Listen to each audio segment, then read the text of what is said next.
Here knows I'm the U.S. ambassador to India, and this is an important part of India, and so I'm here visiting for the first time.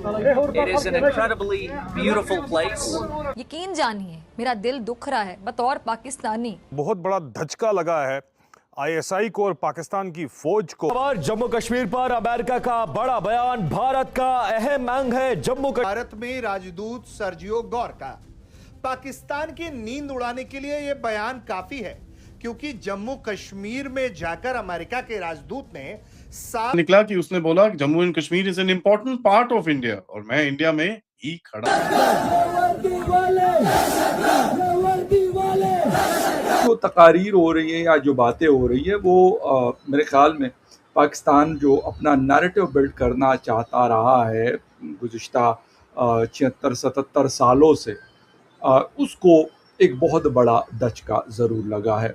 जय हिंद साथियों, क्या कभी आपने देखा है कि कोई प्रधानमंत्री जो है वो कर्ज लेने के फायदे बताता हुआ नजर आया हो? आज तक नहीं ना। लेकिन पाकिस्तान का एक ऐसा एक लौता प्रधानमंत्री है, यानी कि शहबाज शरीफ जो है वो कर्जे लेने के फायदे बता रहा है कि कर्ज लेकर के हम ये कर सकते हैं, यहाँ से कर्ज लेकर के हम ये कर सकते हैं, और भारत के पास 700 बिलियन है और जो भी है।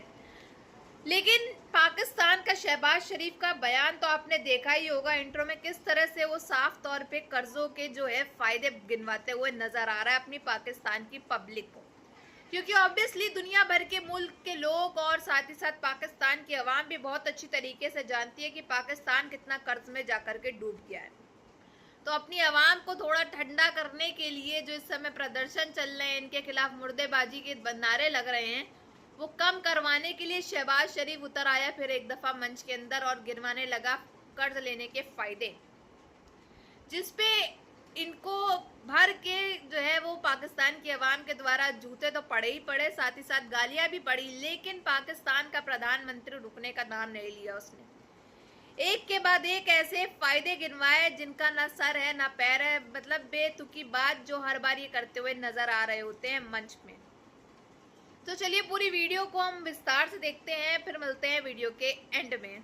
लेकिन सबसे पहले आज वो अनहोनी हुई है जो किसी ने सोची नहीं। उनकी मुलाकात वहां जम्मू कश्मीर के मुख्यमंत्री उमर अब्दुल्ला से हुई। उस मुलाकात पर भी उन्होंने कहा कि हमारी मुलाकात हुई है और उनकी प्राथमिकताओं के बारे में जानने का मौका पाकर अच्छा लगा। दावा यह है कि आर्थिक सहयोग को गहरा करने और ऐसे अवसर पैदा करने के तरीकों पर चर्चा हुई है जिससे दोनों पक्षों को लाभ मिल सके।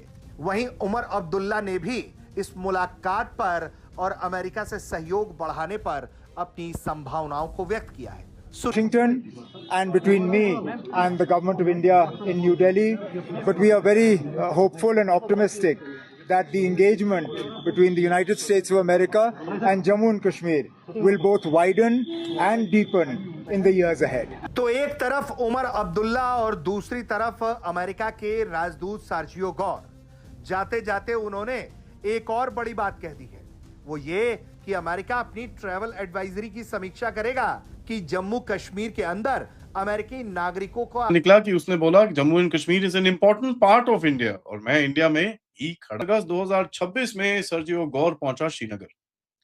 ठीक है जी, पहली विजिट श्रीनगर की। और सर्जियो गौर याद करें, ये साउथ एशिया का, साउथ एंड सेंट्रल एशिया का स्पेशल एनवॉय है डोनाल्ड ट्रंप का, पर्सनल। इंटरेस्टिंग है, इट्स जस्ट एस्पेक्ट दैट हमको याद करना पड़ेगा।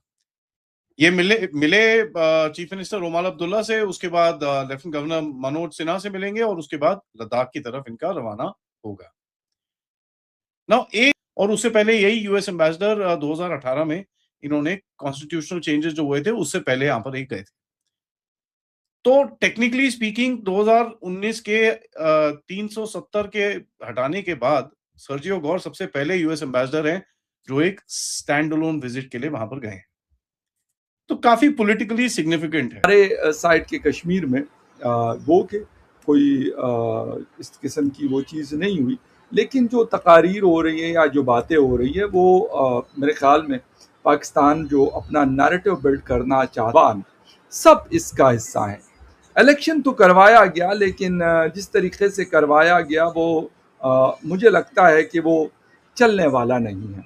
उसकी वजह यह है कि पूरा कश्मीर तकरीबन गुज़िश्ता 2.5 महीनों से ऑलमोस्ट बंद है। अगर कुछ छोटी मोटी जगह खुली भी है तो वो ना होने के बराबर है। लोगों के अंदर पहले शायद मैं कहूँगा अवामी एक्शन कमेटी के साथ पहले भी वो प्रोटेस्ट में शरीक रहे, लेकिन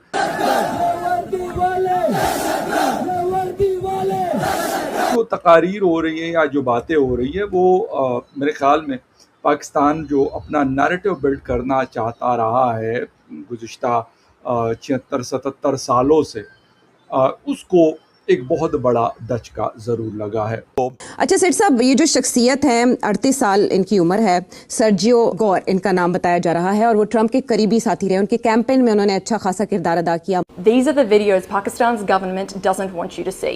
Foreign media is banned from accessing this part of Kashmir.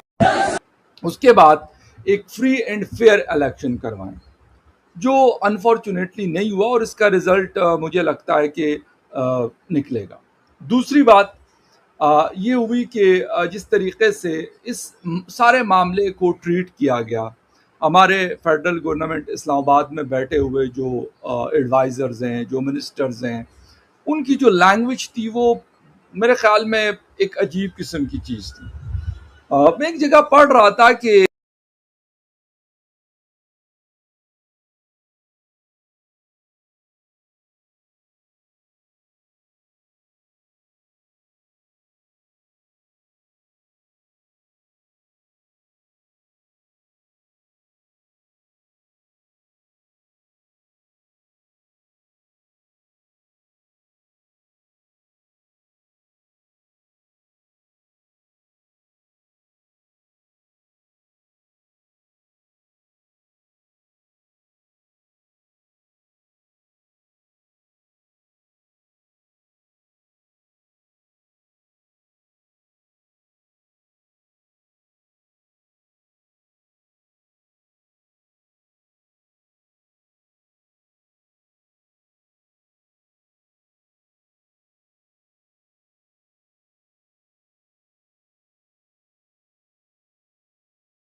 Pakistan के साथ नहीं रह रहे, हालांकि ये आवाज़ें अब उठ रही हैं। ये बेशक ये बड़ी एक हैरान कुन और परेशान कुन किस्म की सूरत हाल है, लेकिन ये हो रही हैं। हमने यूके के अंदर ऐसी आवाज़ें उठती देखी, यूरोप के अंदर, अमेरिका, ऑस्ट्रेलिया और बहुत सारे ममालिक में, प्लस अब ये आवाज़ें कश्मीर के अंदर से भी उठ रही हैं। वो कहते हैं हमारी ज़मीन है तो उस पर हमारा इख्तियार हो। साथियों, जैसा कि आप सभी ने देखा किस तरह से पाकिस्तान का प्रधानमंत्री शहबाज शरीफ एक दफा फिर से अपना रोना गाना शुरू करता हुआ मंच में नजर आ रहा है। यानी कि अब ये मुनाफे बता रहा है कि कर्ज लेने से हमारे को कितना फायदा होता है और कर्ज लेकर के हमने क्या क्या तरक्की जो है वो पाकिस्तान भर के अंदर कर दी, जो आज तक हम लोग को दिखाई ही नहीं दी है। जी हाँ, बात हो रही है पाकिस्तान के प्रधानमंत्री शहबाज शरीफ की, जिसने साफ तौर पे कहा है कि कर्ज लेने से हमारे मुल्क में यहाँ पे डेवलपमेंट हुई, वहाँ पे डेवलपमेंट हुई। लेकिन आवाम का तो सरेआम यही रिएक्शन था कि कहाँ पे डेवलपमेंट हुई हमारे मुल्क के अंदर, हमको तो आज तक दिखी नहीं, बल्कि हमारे ऊपर तो आपने टैक्स पे टैक्स और थोपते चले गए कर्ज लेने के बाद से। और वहीं साफ तौर पे भारत से जलन भावना की जो बातों से बोली जो है इनकी साफ तौर पे नजर आ रही थी। जो ईर्ष्या इनके अंदर, ईर्ष्या जो है वो बसी हुई है भारत को लेकर के, वो बिल्कुल देखने लायक है। किस तरह से ये भारत से कूट कूट करके जो है ऐसे करके जलते हैं कि पूछने को नहीं है। वहीं आप दूसरी तरफ देख सकते हैं किस तरह से इस समय आसिम मुनीर और शहबाज शरीफ जो है वो बड़े ही जंगल में कश्मकश में फंसे हुए हैं, क्योंकि आप जानते हैं कि पीओके तो इनको बजा रहा है अलग से, बलोचिस्तान के लोग भी इनको बजाए जा रहे हैं और पाक फौजी आए दिन मारे जा रही है। लेकिन आसिम मुनीर को इस चीज़ से कोई मतलब ही नहीं है और वहाँ की आवाम भी जो है अब इनके एकदम खिलाफ होती हुई नजर आ रही है। इसकी आवाम खुद ही इसके साथ नहीं है। इसका मतलब आप समझ रहे हैं कि पाकिस्तान की आवाम भी अब पाकिस्तान के प्रधानमंत्री और सो कॉल्ड फील्ड मार्शल को झेलना नहीं चाह रही, उसको निकाल फेंकना चाह रही है। उसके खिलाफ जो है मुर्दाबाद के नारे लगा रही है, प्रदर्शन हो रहा है। और जल्द से जल्द कोशिश कर रही है कि पाकिस्तान का प्रधानमंत्री और सो कॉल्ड फील्ड मार्शल जो है वो अपनी कुर्सी से यानी कि अपनी गद्दी से जो है वो निकाल फेंक दिया जाए। लेकिन ऐसा होना ही नामुमकिन है। आप जानते हैं कि अभी फ्री में जो है मोहसिन नकवी के द्वारा जो है मेडल्स बटे गए हैं। अभी एक ही दिन पहले की बात है जिस पे मैंने वीडियो नहीं डाली, खैर, क्योंकि अब तो ये रोज़ का ही हो गया और ये टॉपिक भी बहुत रद्दा और पुराना हो चुका है कि अपने ही द्वारा जो है अपने ही लोगों को मेडल पहनाना, ये तो इनका रोज का काम है। और ये इस पे क्या क्या ही न्यूज़ बनाई जाए, हर एक जने को इस बारे में मालूम होता है, तो इसलिए इस पे वीडियो नहीं बनाई गई। लेकिन आप जानते हैं कि अभी एक दिन पहले की ये खबर है और किस तरह से अपने ही लोगों को और ज़्यादा पद के बाद एक और बड़े पद पे जो है पहुंचाना, इन्हीं लोगों का इसमें हाथ होता है। कोई आवाम का इसमें जो है 1% भी जो है हाथ नहीं होता कि आवाम के द्वारा जो है वोट के द्वारा किया गया हो, ऐसा नहीं। जो होता है ये इनके खुद के जो हुकूमत के लोग हैं, खुद के जो मिनिस्टर्स हैं, वो आपस में ही जो है वो मीटिंग करके बातचीत करके जो अपने ही लोगों को ऊपर बढ़ाते चले जा रहे हैं।